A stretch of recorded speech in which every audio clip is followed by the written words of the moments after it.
자, 여러분, 이제 이론 강의와 또 실습을 이렇게 병행해서 한번 해보도록 그렇게 하겠습니다.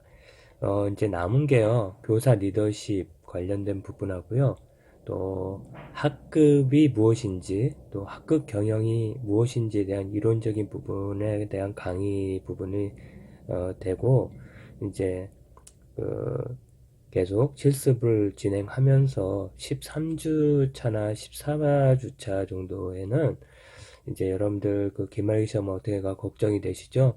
그래서 지금까지 배웠던 주요 핵심적인 것들을 탁 추리고, 그 다음에 지금 미리 말씀드리지만 지금 우리가 그 팀 토론 또는 프로젝트 한 내용들을 약간 수정하든지 그대로 하든지 그 내용들에 대해서 여러분들에게 이렇게 설명하는 그런 문제를 고려하고 있습니다. 자, 교사 리더십의 이해에 대해서 이번에 한번 살펴보겠습니다. 어, 교사 리더십을 이해하려면 리더십의 정의, 또 리더십의 여러 유형 중에 특성론, 행동론, 상황론, 그 다음에 교환적 리더십, 변형적 리더십, 감성 리더십, 서번트 리더십, 이 밖에도 여러 가지 리더십이 있는데요. 이 정도 리더십의 내용들을 좀 파악을 해야 합니다. 그래야 이제 어떤 학급 경영을 위한 교사로서의 리더십이 무엇인지 이해가 되고요. 그런 다음에 효과적인 교사의 특징, 성공하는 교사의 습관, 주요 책 두 권의 내용을 짤막하게 설명을 해드릴 거고요. 그런 다음에 교사 리더십의 개념과 특성, 리더로서의 교사의 역할, 그 다음에 교사 리더십의 촉진 및 장애 요인, 이 부분에 대해서 여러분들을 함께 살펴볼까 합니다.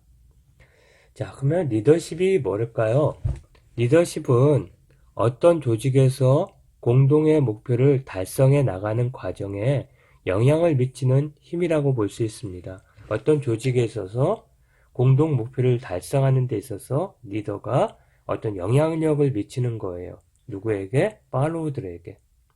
어떻게?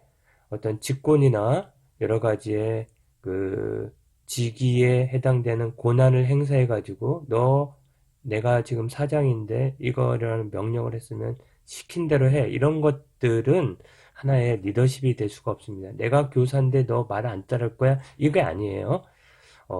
어떤 면에서는 카리스마나 전문적인 어떤 지식이나 또 여러 가지의 어떤 그 품성을 가지고 구성원들이 하나의 모델링을 삼고 본을 받고 싶다, 아니면 이분을 따라가고 싶다라는 그러한 어떤 영감이나 영향력을 미쳐서 팔로워들이 리더를 따라오도록 하는 것입니다. 리더는 과업 수행에 관련된 집단 행동을 지시하고 조종하는 일을 부여받은 집단 내 개인이죠. 그러니까 어떠한 과업과 관련된 집단 행동을 지시하고 조종하는데, 이것들을 어떻게 보면 리더십은 팔로우들이 자발적으로 팔로우하고 또 어떤 자율적이면서도 책임감을 가지고 리더를 따라가는, 또 리더의 어떠한 지시나 조정행위에 순응하는, 이것들을 갖다가 리더라고 어, 리더십이라고 볼 수 있겠습니다. 리더십은요, 조직의 목표와 목적을 성취하거나 변형하기 위해 새로운 구조나 절차를 창시하는 거예요. 그러니까 뭐냐면 어떻게 보면 있는 틀을 새롭게 재구성해서 새로운 역할과 새로운 기능과 새로운 조직으로 창조해 나가면서 어떤 새로운 방향으로 사람들을 이끌어가는 행위라고 볼 수 있겠습니다. 리더십은 목표를 설정하고 달성하기 위하여 조직된 집단 행동에 영향을 미치는 과정. 그러니까 아까 지금 말했잖아요. 조직화된 집단 행동에 긍정적이면서도 자발적으로 참여하고 이 성과에 달성할 수 있도록 끊임없이 자기가 동기유발할 수 있도록 도와주는 활동을 갖다가 리더십이라고 할 수 있다, 이런 얘기입니다. 리더십은 주어진 상황 속에서 목표를 달성하기 위하여 개인 또는 집단에 영향을 미치는 것. 자, 그래서 어찌됐든 간에 공동의 목표를 달성하기 위해서 개인 또는 집단에게 영향을 미치고, 그래서 어때요? 자발적으로 또 자율적으로 책임감 있게 어떻게 보면은 직원들이 성과를 달성하도록 돕는 행위다라고 볼 수 있겠습니다. 그 다음에 두 번째로는 어떠한 사람이 리더인가? 주로 리더는 어떤 인간적이면서도 지적이면서도 정의적인 특성을 지니고 있는가? 그러니까 효과적인 리더가 발휘하는 역량들이 뭔가를 분석하는 게 리더십 특성론입니다. 보세요. 인성, 동기, 기술 이런 차원으로 해가지고 예를 들면 효과적인 리더십은 리더들은 자기 확신을 하는 거예요. 자신과 부하 직원들을 위해 높은 수준의 목표를 설정하고 어려운 과제를 시도하고 어려운 난관을 헤쳐나가려는 그러한 자기 확신, 어떻게 보면 효능감이 강한 사람입니다. 그래서 효능감이 강한 사람, 이렇게 자신감이 있는 사람은 리더로서의 어떤 자질이 있다 이렇게 생각하시면 되고요. 또 스트레스 경감 완화, 곤란한 상황이나 어려운 일이 발생할 때 좋은 결정을 해주고 또 침착하게 부하들에게 결정적인 역할 방향이나 목표를 제시해주고 어떻게 보면 모든 걸 내가 떠안을 거니까 걱정하지 마. 별 문제 아니야. 이렇게 제시해 줄 수 있는 그런 어떤 강인한 정신력이 있어야 된다. 정서적으로 성숙한 사람이다. 조직의 강점과 단점을 정확하게 인식하고 또 자신의 단점을 부인하지도 않고 성공에 관하여 공상적으로 하지 않고 이렇게 자기 개선을 꾸준하게 노력하는 성숙한 사람이죠. 강직한 사람이다. 책임감 있고 윤리적이고 신뢰로운 사람이다. 동기 측면에서는 뭐냐면 효과적인 리더는 과업 지향적이면서도 대인지향적인데 과업과 대인적인 욕구를 동시에 충족해 줄 수 있는 사람이다. 그 다음에 성취지향이에요. 성취 욕구가 강한 사람입니다. 그 다음에 권력 욕구, 권력에 대한 지위가 추구하고 사람에게 영향력을 미치려고 하는 동기가 강한 사람. 그 다음에 직무 수행에 높은 기대를 설정하고 그 기대에 따라서 기대에 부응할 수 있도록 열심히 일할 수 있도록 개인적으로 할 뿐만 아니라 타인에게도 그렇게 영향을 미칠 수 있는 그런 사람이다.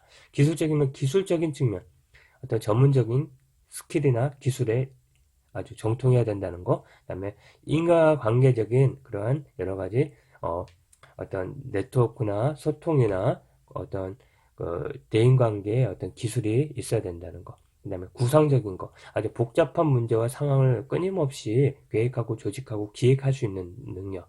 또 행정적인 거. 여러 가지 어떤 멘토 역할도 해주면서 감독도 하면서 회의 진행하면서 굉장히 관리적인 능력이 강한 사람이 리더라고 이렇게 제시가 될 수 있습니다.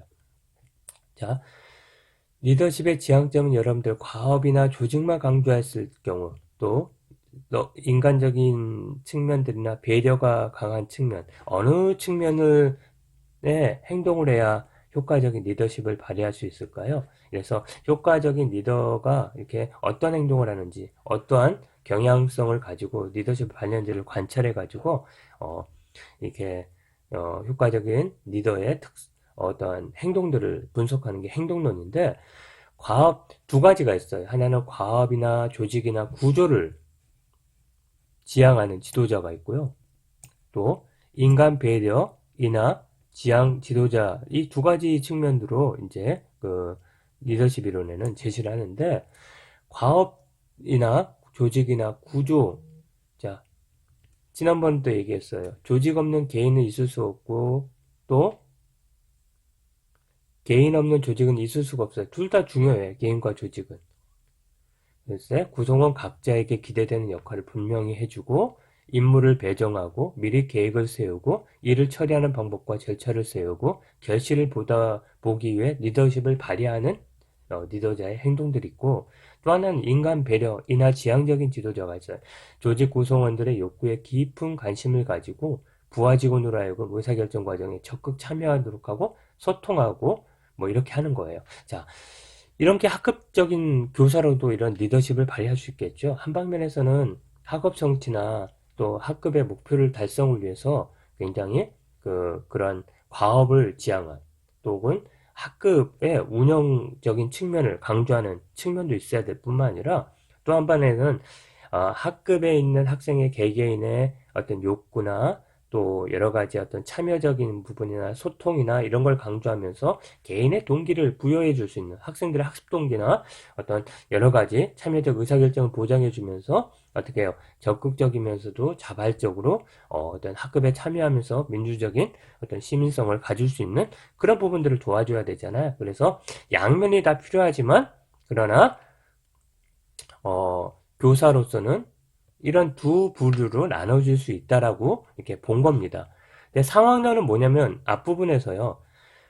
과업이냐 인간이냐는 조직의 상황 또는 구성원들과의 관계 또 구성원의 성숙도 또 여러 가지의 어떤 동기의 어떤 정도 예를 들면 XY론을 가깝다 Y론에 가깝다에 따라 가지고 행동 보일 수가, 리더십을 보이는 방식은 달라져야 되겠죠. 과업 중심적이고 보상이나 이런 부분들을 강조하는 그 직원들에게는 굉장히 과업지향적이면서도 성과를 따져가지고, 어떤 면에서는 리더십을 발휘해야 어떤 효과적으로 그들을 관리할 수가 있을 거예요. 그러나 굉장히 인화적이면서도 이렇게 욕구나 어떤 소통이나 이런 것들을 강조하면서 하는 그런 직원들 혹은 책임감이 강하고 굉장히 자기주도적으로 일을 하는 사람에게는 그렇게 배려해 주면서 최선을 다해서 일을 할 수 있도록 하는 그런 부분들이어야 되는 거죠. 피들레의 상황이론은 이거예요. 가장 위대한 상황, 어떤 여러 가지 상황들이 있는데 그 상황은 리더와 구성원의 관계나 과업 구조화 정도, 그러니까 굉장히 체계적이면서도 일의 업무가 굉장히 타이트하게 매뉴얼화 돼 있다 아니면 그렇지 않다 굉장히 전문적인 특성을 갖고 있다 그 다음에 리더가 얼마나 강력한 권력을 자녀에 따라 가지고 그 상황에 맞는 그 리더십을 발휘해 효과적이라고 보는 겁니다. 그래서 굉장히 리더와 구성원의 관계 원만하고 과업의 절차가 분명하고 구체적이고 또 강력한 지휘 권한이 있는 경우는 호의적인 상황이라 그래요. 그러면 그 반대는 뭐야? 비호의적인 상황이죠. 그 반대가. 그래서 매우 호의적이나 비호의적인 상황에 있다는 과학지향적이게 타당하다. 그 다음에 약간 중간쯤인 상황이다 그러면 관계지향적인 게 효과적이라고 헤들러는 제시를 했습니다. 자, 보상이냐 카리스마냐. 여러분들 성과급을 많이 주고 보상을 많이 주고 월급을 많이 주면 일을 많이 하죠. 또 하나는 뭐냐면 아니에요. 자기가 목표로 삼은 거, 그 다음에 그 일에 있어서 자기가 성취욕을 느끼기 위해서 일하는 사람에게는 그런 것들을 더 할 수 있도록 해줘야 됩니다.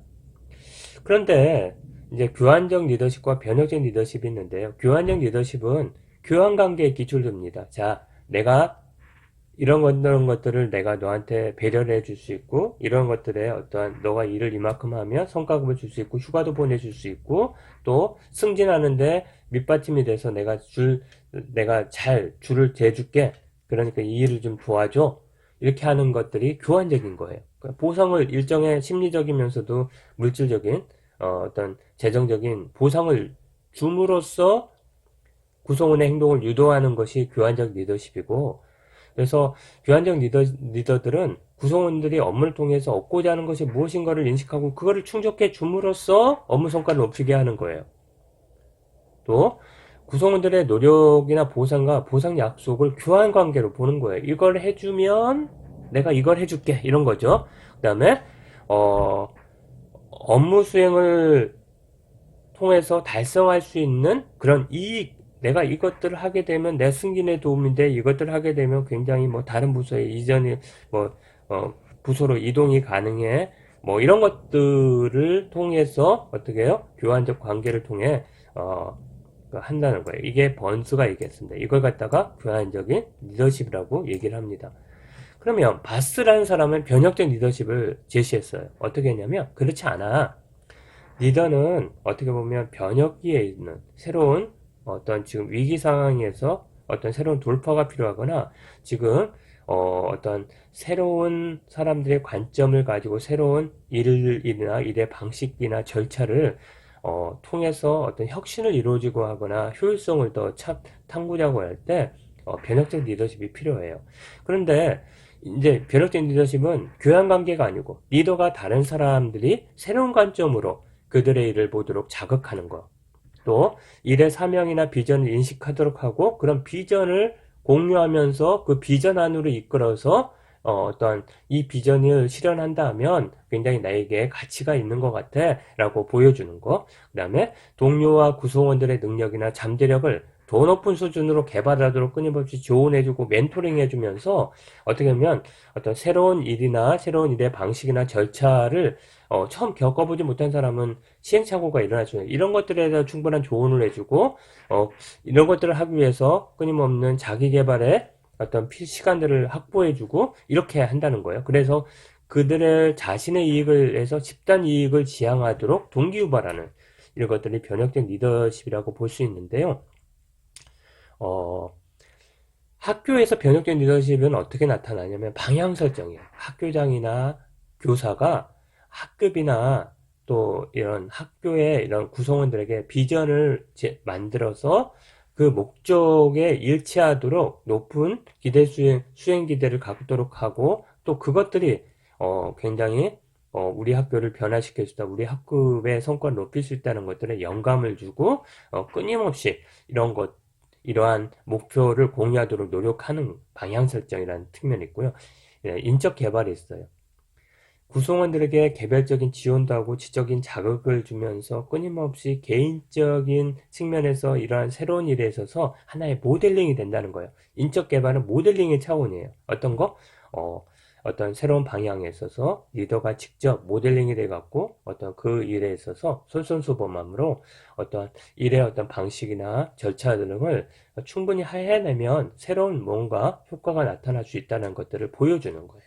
그 다음에 조직화인데요. 이것들은 어떤 책임있게 일을 할 수 있도록 동기를 부여해주는, 그 다음에 적극적이면서 자발적이면서 긍정적인 학교 문화를 조성해주면서 끊임없이 새로운 것들을 시도했을 때 뭐 실패를 두려워하지 않고 문제 해결을 했을 때 뭔가 그 일을 어떤 책임감 있게 또 어떤 긍정적으로 어떤 접근할 수 있는 그런 문화를 만들어주는 이게 변혁적 리더십의 측면이 이게 학급에서도 동일하겠죠. 학생들이 동기부여를 하고 또 책임감을 갖고 또 여러 소통하고 그러면서 또 학급의 문제를 스스로끔 해결할 수 있도록 해드무치게 도와주는 거예요. 그 다음에 공동체를 형성하는 거예요. 전문적 학습 공동체 있죠. 서로 대화하면서 토론하면서 서로의 어떤 성장을 도모해주는 이런 측면들이 변혁적 리더십의 측면이다. 그 다음에 감성 리더십은 골맨이 얘기했어요. 감성지능이라는 거 아시죠? 감성지능은 여기 두 가지입니다. 보면 자 개인과 타인 그 다음에 이해와 관리라는 이런 측면에서 감성지능은 자기 이해 능력, 자기 관리 능력, 타인 이해 능력, 타인 관리 능력을 이런 네 가지 요소로 해서 얼마만큼의 감성적인 능력이 있느냐. 또 이런 감성 능력을 발휘하면서 어떤 구성원들에게 끊임없이 이해와 수용과 또 여러 가지 어떤 측면에서 조언해주고 공감해주는 그런 능력을 또 발휘하면 발휘할수록 인간적인 측면들에서 접근하면서 그래서 마음을 열리고 소통하고 그래가지고 신뢰가 쌓이고 그렇잖아요. 이런 것들이 감성 리더십이에요. 자, 그런 측면들이라는 거. 그래서 자기 인식력은 뭐냐면 자기 감성을 명확하게 이해하는 능력으로 감성 이해력, 정확한 자기 평가, 자신감을 가는 거예요. 그러니까 자기에 대한 이해가 있어야 어떻게 해요? 자기도 관리할 수 있고 타인에 대한 이해가 가능하겠죠. 사회적 인식 능력은 타인의 인식 능력, 타인 이해 능력이라고 볼 수 있는데요. 다른 사람의 감성을 명확하게 이해를 해야 감정이입도 되고 또 고객이 어떠한 요구를 하고 있고 가치를 지금 지향하고 있고 또 조직에 있어서 사람들의 마음을 살펴야 그 사람들의 마음을 움직이지 않겠어요? 그래서 그런 능력이 있어야 돼요. 또 자기 관리 능력, 자신의 감성을 효과적으로 관리해서 통제력, 또 책임의식, 또 여러 가지 주도성 이런 것들은 끊임없이 일단 관리해 나가면서 지속 유지가 돼야 돼요. 어떤 측면에서 자기 관리의 측면에서 지속적이면서 끈기 있게 어떤 일을 끝까지 해낼 수 있는 능력을 요즘에 그릿이라 하잖아요. 바로 그런 능력이 필요한 것 같아요. 그다음에 관계관리 능력은 다른 사람의 감정을 효과적으로 관리하는 능력으로 영감을 불러일으키는 능력인데요. 어떤 면에서 타인을 관리해주고 타인의 어떤 입장을 잘 해서 타인이 잘 감정이나 어떤 문제를 해결할 수 있는 갈등 관리 능력이 굉장히 여기서 중요한 부분이라고 얘기할 수 있겠습니다. 그다음에 서번트 리더십이에요. 서번트 리더십은요, 그야말로 그냥 서번트, 그냥 노예 혹은 종. 그래서 네, 어떤 직원 위에서 군림하는 그러한 리더가 아니라 직원과 함께 또는 직원 아래에서 직원들의 필요를 살피고 직원들의 어떤 지금 어떤 욕구나 가치를 잘 파악을 해서 그런 것들을 실현할 수 있도록 끊임없이 지원해주고 도와주는 거죠. 뭐 울지마 톤스에 나온 것처럼 끊임없이 그들과 하면서 그 생활 속에서 그들에게 비전을 제시해주고 그들에게 뭔가 어떤 길을 방향을 제시해주면서 그들의 성장을 돕잖아요. 아프리카 사람들의 어떤 성장을 돕는 이게 바로 서번트 리더십의 본연적인 예시입니다. 그래서 구성원들이 자율적으로 업무를 수행하도록 권한과 책임을 위임하고 그들을 지원하는 거예요. 구성원들과 대안에 대해서 토의하고 결정을 내리는 거. 그 다음에 결정된 사안에 대해서 구성원들이 협력하여 일을 추진해 나가도록 이끌어주는 거. 그 다음에 결정된 일이 잘 진행될 수 있도록 지원하고 환경을 조성해주는 그런 일을 하는 게 서번트 리더예요. 직책보다는 격려를 해주고 또 구성원들의 업무를 잘 수행하도록 동기를 부여해주고 그 다음에 구성원들은 이런 과정 속에서 자신의 다양성과 창의력을 자기에게 발휘하게 해야 되고 책임감과 주인의식을 갖게 되어서 무엇인가 조직의 성과에 기여를 한다는 측면이에요. 그래서 서번트 리더의 특징은 7가지로 제시가 되었습니다. 첫 번째는 리더로서 자신을 서번트 지원자로 인식하는 것. 그 다음에 조직에서 가장 가치 있는 자원이 사람이라고 보는 것. 사람 자체를 섬겨야 돼요. 그 다음에 늘 학습하는 태도, 경청하는 태도, 그 다음에 설득과 대화, 그 다음에 조직의 커뮤니티 형성, 고난임 등, 예, 지가 지고 모든 것들을 하고 내 뜻대로 하는 것보다 그 직원들에게 고난을 이으면서 충분히 일을 할 수 있죠. 그러나 일을 할 때 이렇게 하면 좋아? 아니면 이런 내용들을 토대로 해서 한번 더 적극적으로 해보세요 하면 더 열심히 일한다는 거죠. 자, 그 다음에 효과적인 교사의 특성에 대해서 한번 제시를 하겠습니다. 이거는 휘테커가 쓴 위대한 교사는 무엇이 다르냐라는, 어떻게 다르게 행동하느냐, 이런 책에서 제시한 건데요. 첫 번째는, 훌륭한, 교사는, 학교의 질을 결정하는 것은 프로그램이 아니라 사람이라고 믿습니다. 그 다음에 두 번째로는, 훌륭한 교사는 학년 초에 희망찬 목표를 세우고 1년 내내 일관되게 추진한다는 것입니다. 세 번째로는 훌륭한 교사는 학생이 잘못된 행동을 할 때 처벌이 아닌 예방에 집중한다는 겁니다. 자, 어떤 목표를 세우고 일관되게 추진하고 사람이 중요하다 생각하고 어떤 처벌이 아니라 예방 차원을 더 보고 그다음에 학생의 높은 기대치를 갖게 하고 그다음에 교사 자신이 정말 교실에 있어서 내 변수니까 내가 변하면 학생들도 변한다는 생각을 갖는 거라는 거죠. 그다음에 훌륭한 교사는 교실과 학교에서 긍정적인 분위기를 만들려고 애를 쓴다. 그다음에 훌륭한 교사는 주변의 부정적인 요소를 걸러내고 긍정적인 태도를 공유한다. 그다음에 훌륭한 교사는 관계 개선에 힘을 쓴다. 그래서 그 학생들에게 상처를 주지 않으려고 많은 부분에서 노력한다. 그 다음에 훌륭한 교사는 부적절한 행동에 대응하고 그 상황을 악화시키지 않도록 사전에 차단할 수 있는 능력. 그 다음에 훌륭한 교사는 매사에 계획과 목적을 갖게 되고 생각을 조절하도록 하는 것. 그 다음에 훌륭한 교사는 어떤 결정을 내리기 전에 중간층 학생보다 우수한 학생들을 염두에 두는 것. 그러니까 다른 얘기로 하면 어떤 편애를 하는 게 아니라 우수한 타고난 학생들을 잘 돌보고 그들에게 어떤 측면에서는 자기가 잘 돌아가고 하나의 모델링을 만들어 간다는 그런 측면입니다. 그 다음에 어떤 결정을 낼 때 누가 가장 편해지고 불편해진지를 고려해서 모두가 다 안락하게 해주는 거. 그 다음에 굉장히 그 학교 평가, 학력 자체를 총체적으로 바라보고 또 너무나 학력 지향적인 것에 휘둘리지 않는 거예요. 못할 수도 있잖아요. 그러나 인성이 더 좋을 수가 있잖아요. 어떤 측면들이 더 효과적인지요. 동기가 강하면서 인성이 바른 애, 거기에 학력인 것들을 강조해내면 더 높은 성적을 올릴 수 있지 않을까 싶습니다. 훌륭한 교사는 학생들을 배려한다. 감정과 연계되고 끊임없이 수용하고 이해하려고 노력한다. 이런 측면들이 이 책을 썼고요. 그 다음에 텀블레한 사람은 성공하는 9가지 습관을 제시했어요. 이 9가지는 끊임없이 자기 성찰을 한다. 보이죠? 자기 성찰. 두 번째로는 끊임없이 평생 학습을 한다는 겁니다. 그리고 스트레스에 대한 대처를 하고 여유를 찾고 하는 게 자기관리 측면이에요. 네 가지 측면의 습관을 끊임없이 한다는 거예요. 그러니까 성찰과 삶에 대해서 매사가 또 어떤 상황들이 내 다 학습을 하고 내 배움의 길이고 그다음에 스트레스에 대처를 잘하고 여유를 갖는 거. 그다음에 또 하나는 타인과의 교류, 친화감을 형성하고 학생들이나 학부모나 동료 교사와 친화감, 그다음에 주의 깊게 경청을 하고 영향력 있는 리더십을 발휘하고 하는 거예요.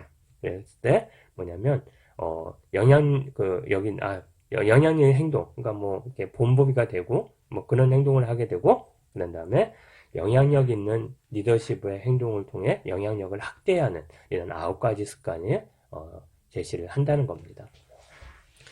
그 다음에 교사 리더십의 개념과 특성을 한번 제시를 할게요.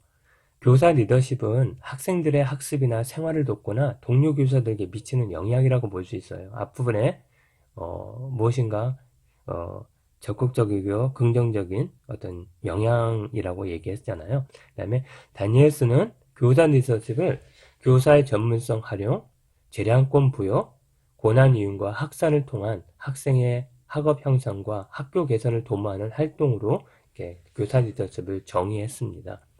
Y라는 사람은 교사 리더십은 교사의 역할과 수행에 대한 하향식, 위계식 방식에서 탈피하죠. 그러니까 어쩌면 상향식, 어떻게 보면 수평적인 어떤 역할과 기능을 해야 된다는 거예요. 그래서 공유적이고 참여적인 의사결정, 팀워크 강조, 전문 공동체 형성을 통해 동료 개발과 전문성을 개발하고 수업 개선을 하고 학생의 성공에 대한 최적의 아이디어와 실행을 공유하고 상호조언 및 코칭을 하는 그런 것으로 보았습니다. 그래서 교사 리더십의 어떤 특징들은 지식과 기술과 성향이라는 세 가지로 나눠질 수 있는데요. 대부분 어떤 지식 중에는 어떤 변화에 대한 지식, 학교 문화에 대한 어떤 지식, 그다음에 교육 개혁이나 리더십과 관련된 거에 대한 그러한 리더십 지식이 있어야 되고, 기술은 옹호나 공감이나 소통, 그다음에 전문적인 탐구, 그다음에 협업이나 네트워크 어떤 스킬들이 필요하다. 성향은 효능감, 회복력, 그다음에 위험 감수, 도전의식 이러한 성향들을 갖춰야 된다. 그래서 지식과 기술과 성향의 세 가지 측면들. 교사가 어떤 학생들 학습이나 생활을 돕기 위해 혹은 동료들에 영향을 미치기 위해 어떤 필요한 핵심적인 지식과 기술과 성향이 이런 것들이라고 보시면 되겠습니다. 자, 리더로서의 그 역할은요, 자원 공유자, 수업 자료나 수업 계획서나 평가 문항이나 유용한 웹사이트 및 읽기 자료들을 공유하는 이런 자원 공유자가 리더로서의 교사의 역할 중에 첫 번째입니다. 두 번째로는 수업 전문가예요. 동료 교사에 대한 효과적인 수업 전략과 방법에 대해 조언과 코칭을 하는 수업 전문가로서의 역할을 한다. 교육과정 전문가의 역할을 한다. 학교 교육과정 편성 운영, 전체 기준 및 평가 등을 한다. 편집이 잘못됐네요. 학급 경영 지원자다. 생활지도 및 학급 관리 등에 대한 피드백과 컨설팅을 제공한다.